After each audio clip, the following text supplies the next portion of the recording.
Hey Aquarius, this is a timeless reading for you. I'm using my own cards, my medieval oracle deck. And in the middle of your spread we have the rose, which in my deck represents several things.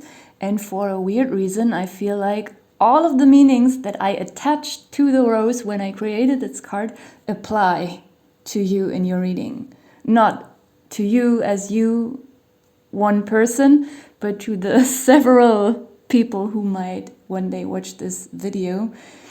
In general, I took some minutes before I started the recording to look at the cards, and I saw so many different things for different people.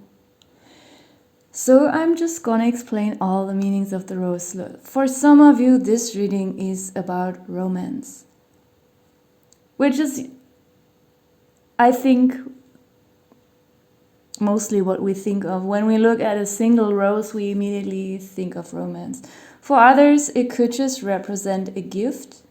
It could also represent something, or a romantic kind of situation that feels like a gift, which is not some sexual kind of romance, but a very intimate moment with a friend. And with intimate, as I said, I don't mean sexual, I mean emotionally, mentally intimate, when you share some vulnerability or some deep thoughts with someone that you usually don't share. This kind of very deep trust in a friendship. The rose also just stands or can stand for beauty, for aesthetics, for art, fragrance, everything that is pleasurable. Is that even an English word? Pleasurable? You know what I mean. Just anything that feels like a pleasure, either to the eyes or the nose or the ears. Something that's sensual and beautiful. So it is very open here in this reading. We have the Knight and the Queen. These two cards are two different people in this spread. You could be either the Queen or the Knight. Doesn't matter if you're a man or a woman. Just because you're a man doesn't automatically mean that you are represented by the Knight, and because you're a woman you are represented by the Queen. This is also very open here in this spread.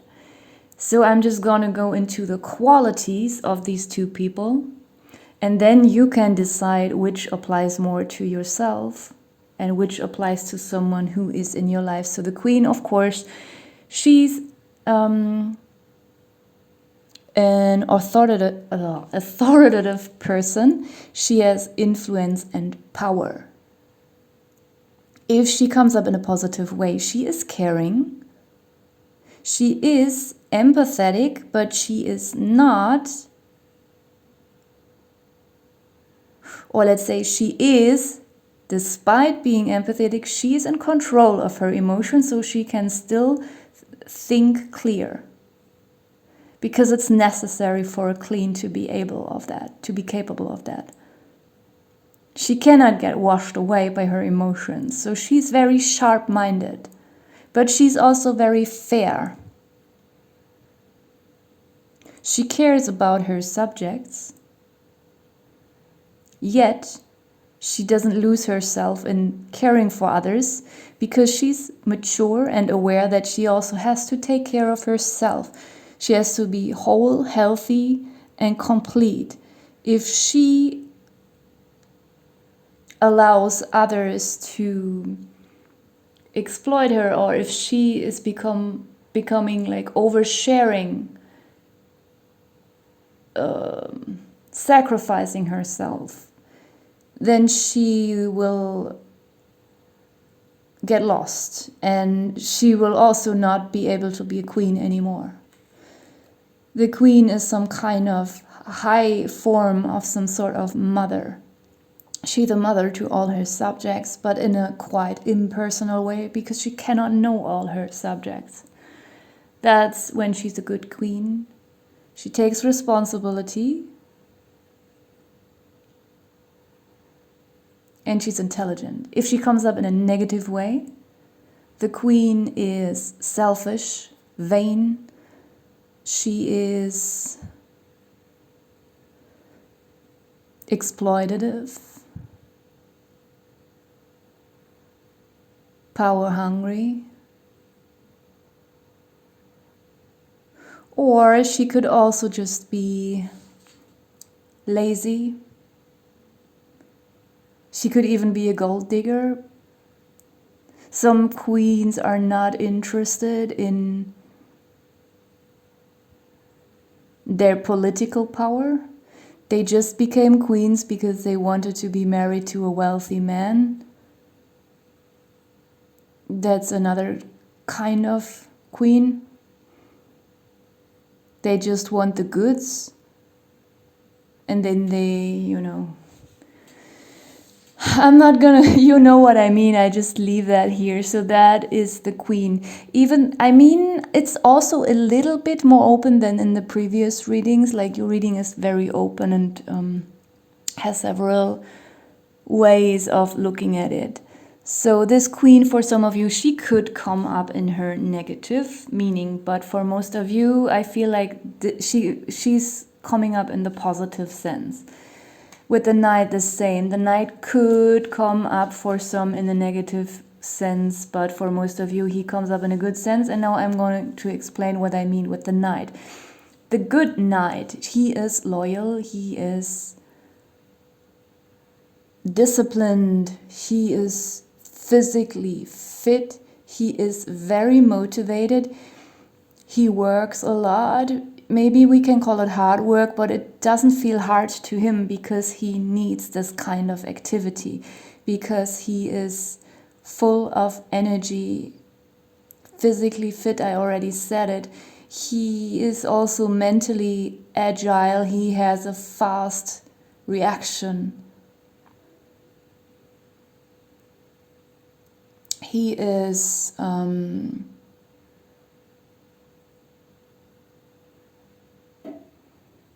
I already said loyal. He's also brave, of course. He has to fight, he has to risk his life. So he has to be brave, or if he's not brave, then he's even fearless. The knight can be a loyal friend, a loyal employee. It could even be a loyal boss who, some leader who is not only letting others work for him, but who's also not too fine, not such a snob that he only lets other work, but he's himself willing to put the same amount of work that his employees are doing. So this is also someone who is reliable, honest, and sincere. If the knight comes up in a negative sense, there are two ways. He could either be someone who's a little bit obsessive, rigid, blindly obeys, even submissive. In another negative sense, it could be someone who is aggressive, who's seeking violence for no reason. Someone who's provoking people so that he can start a fight. Could even be a drunkard.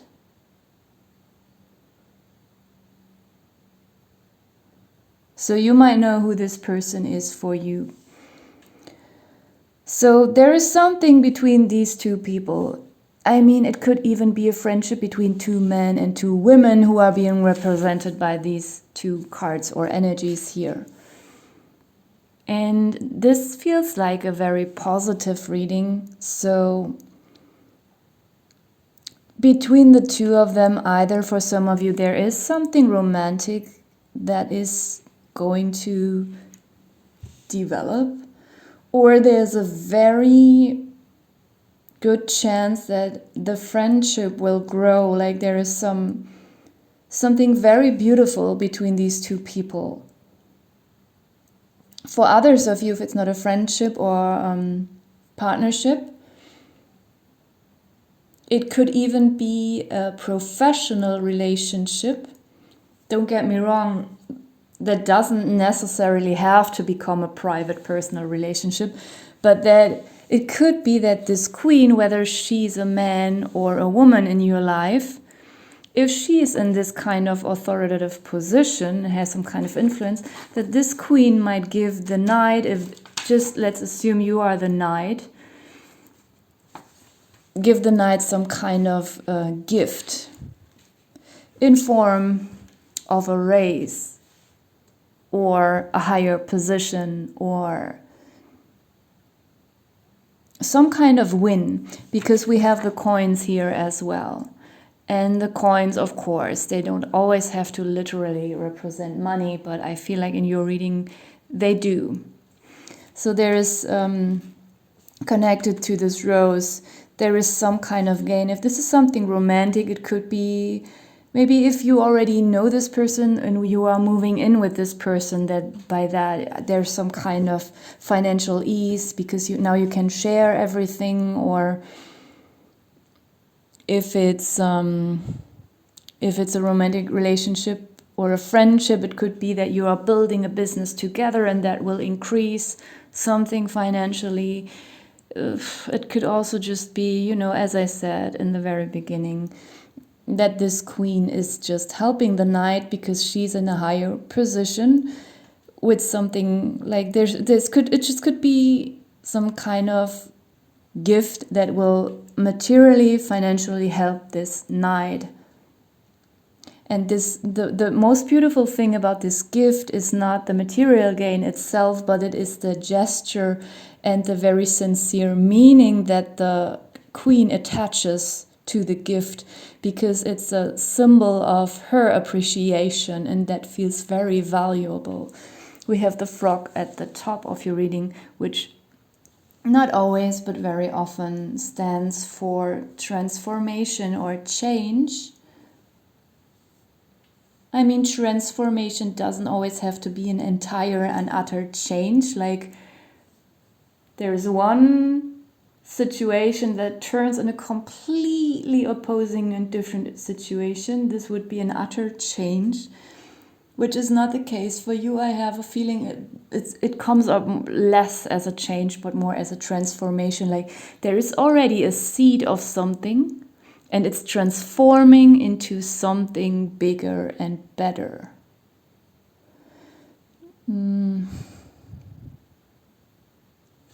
And I mean, most likely it has to do with this kind of gift here, in whichever form this gift comes. The frog might look frozen there on his leaf or her leaf, but often they look like they're frozen, but out of nowhere, boom, they can just jump immediately from one spot to another without us expecting it. So it could be something that comes very fast. Shall I go into the bottom of the deck?